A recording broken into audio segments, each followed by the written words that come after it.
या घडीची सगळ्यात महत्त्वाची बातमी आहे। सरपंच संतोष देशमुख खून प्रकरणात शवविच्छेदन अहवाल आता समोर आलेला आहे।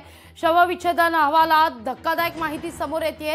देशमुखांच्या शरीरावर एकूण 56 जखमा होत्या असं सांगण्यात येत आहे। त्यांना लोखंडी रॉडने मारहाण करण्यात आल्याचं अहवालात नमूद करण्यात आलंय।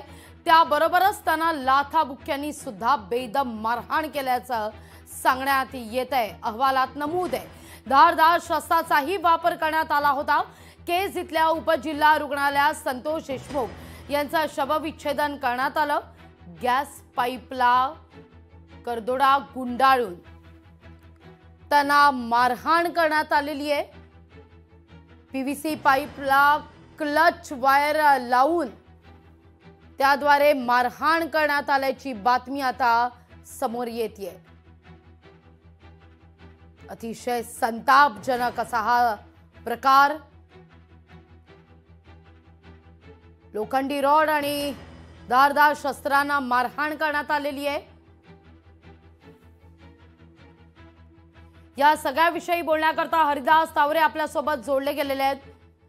हरिदास, काय अधिक माहिती या सगळ्या संदर्भात? शवविच्छेदन अहवालात धक्कादायक माहिती समोर येते।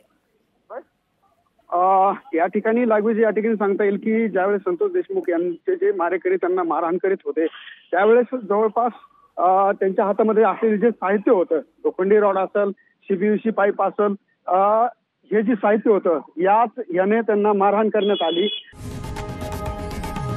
लोकशाही मराठी ऐका, पहा, जागरूक रहा।